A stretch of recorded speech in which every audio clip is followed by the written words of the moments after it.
Hello students, good morning. This is Pankaj Kumar, Assistant Professor of Commerce, DAV PG College, Siwan. Today we will discuss about the introduction of financial system. This video is for class MCOM semester 4th, subject financial institution and market, paper 16th elective. This is also for BCom second year, क्योंकि जो हम आज topic पढ़ने जा रहे हैं introduction of financial system, वो BCom second year में उनका एक सब्जेक्ट है, subsidiary subject monetary and financial system, उसमें भी ये टॉपिक है। तो ये वीडियो दोनों क्लासेस के लिए है, एमकॉम सेमेस्टर 4th के लिए भी और बीकॉम सेकेंड ईयर के लिए भी। एमकॉम सेमेस्टर 4th में financial institution and market subject में है ये टॉपिक, और बीकॉम सेकेंड ईयर में मॉनेटरी एंड फाइनेंशियल सिस्टम में है। तो दोनों के लिए ये वीडियो है। स्टूडेंट्स, हम आज करेंगे इंट्रोडक्शन ऑफ फाइनेंशियल सिस्टम। हालांकि ये टॉपिक हमने क्लास में डिस्कस कर लिया है, दोनों क्लासेस में ये टॉपिक हो चुका है, फिर भी ये रिवीजन के लिए आप सभी को ये वीडियो आप सभी के लिए बनाया गया है। देखो, फाइनेंशियल सिस्टम एक इकोनॉमिक, किसी भी कंट्री की इकोनॉमिक ग्रोथ के लिए एक बेस है। किसी भी कंट्री की इकोनॉमिक ग्रोथ डिपेंड करती है कि उसका फाइनेंशियल सिस्टम कितना स्ट्रॉन्ग है। जितनी ज़्यादा स्ट्रॉन्ग फाइनेंशियल सिस्टम होगा, उस कंट्री की इकोनॉमिक ग्रोथ एंड डेवलपमेंट उतनी ही ज़्यादा होगी। हम ये कह सकते हैं economic growth and development of any country depend upon well known financial system. उसके बहुत बढ़िया फाइनेंशियल सिस्टम से ही उसकी इकोनॉमिक डेवलपमेंट और ग्रोथ पॉसिबल है कंट्री की। तो देखो, फाइनेंशियल सिस्टम क्या होता है? Financial system comprises a set of subsystem of financial institutions, financial market, financial instrument and financial services.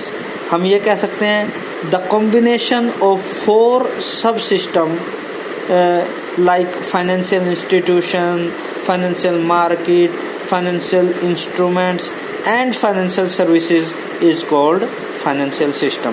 Financial system किससे बना है, या फाइनेंशियल सिस्टम हम किसे बोलते हैं? जो फाइनेंस के 4 सब सिस्टम्स को मिलाकर फाइनेंशियल सिस्टम बना हुआ है। किस किस को? Financial institution, financial market, financial instrument and financial services. इन चारों को मिलाकर क्या बनता है? Financial system. ये क्या करते हैं? It provides a mechanism by which savings are transforms into investment. ये जितने भी फाइनेंशियल सिस्टम हमने पढ़े 4, ये क्या करते हैं? लोगों की सेविंग्स को इन्वेस्टमेंट में बदलने का कार्य करते हैं ये फाइनेंशियल सिस्टम। देखो, फाइनेंशियल सिस्टम लोगों की सेविंग को इन्वेस्टमेंट में बदलने का कार्य जरूर करते हैं, लेकिन वो कार्य फाइनेंशियल लोग नहीं करते, फाइनेंशियल सिस्टम करते हैं। जैसे बैंकिंग है, बैंकिंग क्या करता है? लोगों की जो सेविंग्स है उसको डिपॉजिट करता है और आगे उसी मनी को क्या कर देता है? लोगों को जिनको ज़रूरत है उसको लोन के रूप में दे देता है। तो इसका मतलब क्या हुआ? बैंक ने क्या किया? बैंक एक फाइनेंशियल इंस्टीट्यूशन में आता है, उसने क्या किया? लोगों की मनी को, जो उनकी सेविंग थी उसको डिपॉजिट किया और उसी पैसे को आगे लोन के रूप में आगे दे दिया, यानी इन्वेस्टमेंट कर दिया। तो ये क्या है? ये एक मैकेनिज्म है जिसकी सहायता से लोगों की सेविंग को इन्वेस्टमेंट में बदला जाता है। देखो, ये उन लोगों को जो बिजनेस चलाते हैं, बिजनेसमैन को भी ये जितने भी फाइनेंशियल सिस्टम्स हैं, ये उनकी सेविंग्स को भी इन्वेस्टमेंट में बदलने का कार्य करते हैं। देखो, बिना फाइनेंस के बिजनेस पॉसिबल नहीं है। हम ये कह सकते हैं finance is the soul of business. Finance क्या है? बिजनेस की एक आत्मा है। बिना फाइनेंस के बिजनेस क्या है? एग्जिस्ट नहीं कर सकता। देखो, बिजनेस को चलाने के लिए फाइनेंस 2 तरीके से अरेंज हो सकते हैं, यानी कि सोर्स ऑफ फाइनेंस क्या होंगे? 2 होंगे। कौन सा? डेट और इक्विटी, यानी डेट कैपिटल और इक्विटी कैपिटल। देखो इक्विटी कैपिटल तो जो बिजनेस स्टार्ट करा उसका खुद का पैसा, लेकिन आज के समय में या बिजनेस चलाने के लिए हम अपने खुद के पैसे से बिजनेस नहीं कर सकते। यानी कि कहने का मतलब देखो, आप सभी ने कैपिटल स्ट्रक्चर पढ़ा होगा या कॉस्ट ऑफ कैपिटल पढ़ा होगा। उसमें हमने ये देखा कि जो सबसे चीपेस्ट सोर्स है कैपिटल का, फाइनेंस का, वो क्या है? डिबेंचर। डिबेंचर कैपिटल सबसे चीपेस्ट सोर्स है। तो जब हम सोर्स ऑफ फाइनेंस एक बिजनेसमैन अरेंज करता है तो वो क्या करता है? दोनों तरह की कैपिटल रखता है, डेट भी और इक्विटी भी। तो वो डेट कहाँ से आएगा? वो आएगा फाइनेंशियल सिस्टम से। फाइनेंशियल सिस्टम उसको प्रोवाइड करते हैं, चाहे वो फाइनेंशियल इंस्टीट्यूशन हो, फाइनेंशियल मार्केट हो, फाइनेंशियल इंस्ट्रूमेंट्स हो या फाइनेंशियल सर्विसेज हो। इससे वो क्या करता है? अपनी डेट कैपिटल यूज करता है, अरेंज करता है और उससे बिजनेस चलाता है। तो हम ये कह सकते हैं finance is the soul of business. और फाइनेंशियल सिस्टम क्या है? फाइनेंशियल सिस्टम 4 सब सिस्टम का समूह है, कॉम्बिनेशन है। किस किस का? फाइनेंशियल इंस्टीट्यूशन का, फाइनेंशियल मार्केट का, फाइनेंशियल इंस्ट्रूमेंट का और फाइनेंशियल सर्विसेज का। तो इस तरीके से स्टूडेंट्स हम फाइनेंशियल सिस्टम के मीनिंग को लिख सकते हैं। अब हम करेंगे role of financial system. Role क्या है फाइनेंशियल सिस्टम के, वो हम पढ़ेंगे। तो स्टूडेंट्स, मैंने आप सभी को मीनिंग में ही बता दिया कि फाइनेंशियल सिस्टम एक बिना उसके, कहने का मतलब यह है कि बिना फाइनेंशियल सिस्टम के एक कंट्री की डेवलपमेंट हो ही नहीं सकती। ये बेस है किसी भी कंट्री का, उसकी इकोनॉमिक ग्रोथ का, डेवलपमेंट का, ये क्या है? बेस है। तो हम स्टूडेंट्स रोल पढ़ते हैं। सबसे पहला हम करेंगे इट, लिखिए it serves as a link between savers and investors. ये क्या करता है? ये एक लिंक प्रोवाइड करता है, सेवर लिंक की तरह ही कार्य करता है। किसके बीच? सेवर्स एंड इन्वेस्टर्स के बीच। ये क्या है? एक मिडल मैन की तरह कार्य करता है। लोगों की जो सेविंग्स है उसको क्या कर देता है? डिपॉजिट करता है, और उसी डिपॉजिट को क्या करता है? आके लोन के रूप में इन्वेस्ट कर देता है। तो इस तरीके से दोनों के बीच में जो इन्वेस्टर और सेवर्स हैं उनके बीच में एक मिडल मैन की तरह कार्य करता है, ये लिंक बनकर कार्य करता है। तो सभी फाइनेंशियल सिस्टम। सेकंड लिखेंगे it assists in the selection of the project to be financed. ये और क्या करता है? कौन सा प्रोजेक्ट हमने फाइनेंस्ड करना है, यानी कि कौन से प्रोजेक्ट में हमें पैसा लगाना है, इसकी भी सहायता, सिलेक्शन करने में सहायता फाइनेंशियल सिस्टम करता है। यानी कि जितना आपके पास पैसा है, यानी एक बिजनेसमैन के पास कितना पैसा, उसी हिसाब से प्रोजेक्ट में इन्वेस्ट करने का भी कार्य करता है, फाइनेंस लगाने का कार्य करता है, या वो एज ए क्रेडिट फाइनेंस दे देता है बिजनेसमैन को, ताकि वो अपने प्रोजेक्ट में इन्वेस्ट कर सके, उस प्रोजेक्ट का सिलेक्शन कर सके। तो इस तरीके से सहायता प्रदान करने का कार्य भी फाइनेंशियल सिस्टम करता है। नेक्स्ट लिखेंगे it provides a mechanism of payment for the exchange of goods and services. जो हम गुड्स एंड सर्विसेज का लेन देन करते हैं तो उसमें पेमेंट के लिए भी कार्य, पेमेंट देने का कार्य भी फाइनेंशियल सिस्टम करता है। जैसे हमने बिल ऑफ एक्सचेंज पढ़ा होगा, फैक्टरिंग पढ़ी होगी, ये सारे पेमेंट मैकेनिज्म्स हैं जो exchange of goods and services में कार्य करते हैं। तो ये सभी पेमेंट मैकेनिज्म किसके पार्ट हैं? फाइनेंशियल सिस्टम के पार्ट है। स्टूडेंट्स, आप सभी को इस बात का पता होना चाहिए, ध्यान से आप सभी ने इसको समझना है, ताकि ये आगे जब हम और क्लासेस करेंगे तो उसमें भी आएगा ये। नेक्स्ट पॉइंट लिखेंगे it provides a mechanism for the transfer of resources across geographical boundaries. देखो, अक्रॉस जियोग्राफिकल बाउंड्रीज का मतलब क्या है कि अगर हमें भारत की सीमा से बाहर अपने प्रोडक्ट को ले जाना है या अपने बिजनेस को बढ़ाना है, तो ये पॉसिबल कब है? जब आपके पास या आपकी कंट्री में फाइनेंशियल सिस्टम की स्थिति मजबूत होगी। तो इसकी सहायता से फिर क्या होता है कि हम अपने बिजनेस को अपने इंडिया से बाहर भी कर सकते हैं, अपने इंडिया से बाहर प्रोडक्ट को बेच भी सकते हैं। ये पॉसिबल कब है?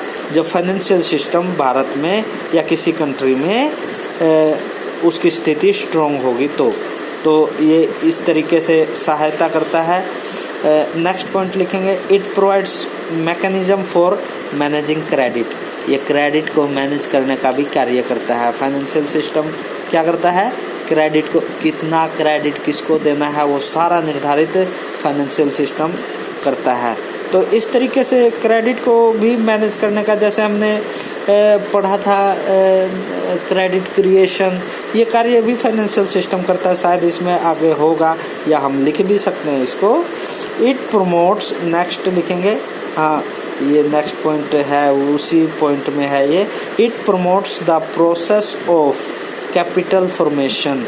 कैपिटल फॉर्मेशन या कैपिटल क्रिएशन का भी कार्य ये फाइनेंशियल सिस्टम करता है। कैपिटल क्रिएशन कैसे करता है? लोगों की सेविंग्स को अपने पास डिपॉजिट करता है और उस सेविंग को लोन के रूप में आगे फिर लोगों को दे देता है। तो इस तरीके से कैपिटल फॉर्मेशन भी होती है, कैपिटल क्रिएशन होती है। ये सारा कार्य हमारा जो फाइनेंशियल सिस्टम है वो करता है। नेक्स्ट पॉइंट लिखेंगे, it helps in lowering the cost of transactions. ये कॉस्ट ऑफ ट्रांजैक्शंस को भी कम करने का कार्य करता है। जैसे फाइनेंशियल इंस्ट्रूमेंट्स है, फाइनेंशियल इंस्ट्रूमेंट्स में हम शेयर, डिबेंचर्स, बॉन्ड्स ये सभी करते हैं। तो इसमें देखो, जब हम बिजनेस स्टार्ट करने जाएंगे ना, तो जैसे मैंने आप सभी को पहले बताया कि जब बिजनेस स्टार्ट किया जाता है तो उसमें जितनी कैपिटल लगी होती है वो सारी की सारी ओनर कैपिटल नहीं होती। वो कैपिटल दो पार्ट में डिवाइड है, डेट कैपिटल और इक्विटी कैपिटल। तो जो डेट कैपिटल है, देखो ज़्यादा बिजनेसमैन डेट कैपिटल यूज़ करते हैं क्योंकि डेट कैपिटल को चीपेस्ट सोर्स माना गया है। डिबेंचर जो है डेट कैपिटल में, डिबेंचर एक लोन कैपिटल है, इसको चीपेस्ट माना गया है। तो ये क्या करता है? कॉस्ट ऑफ ट्रांजैक्शंस को लो करने का कार्य करता है फाइनेंशियल सिस्टम। नेक्स्ट पॉइंट लिखेंगे, it helps in increasing returns and reduction of cost. तो ये देखो सेम पॉइंट ही है जैसे हमने इससे पहले वाला पॉइंट लिखा। फाइनेंशियल सिस्टम क्या करता है?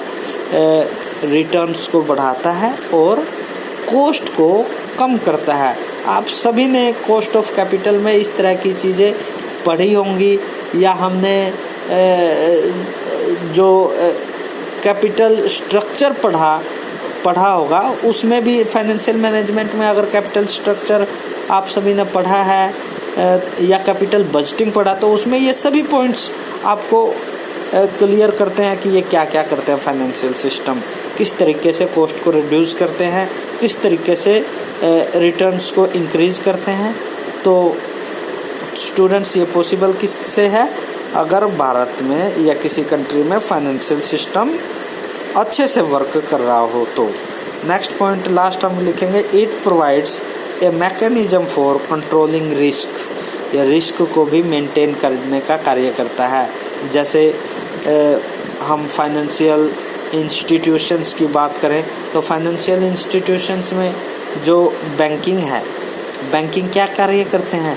बैंकिंग देखो, लोगों की सेविंग्स को डिपॉजिट तो करते हैं, उसके डिपॉजिट्स को लोन के रूप में भी आगे दे देते हैं, लेकिन वो रिस्क को मेंटेन करने का भी, कंट्रोल करने का भी कार्य करते हैं। कैसे?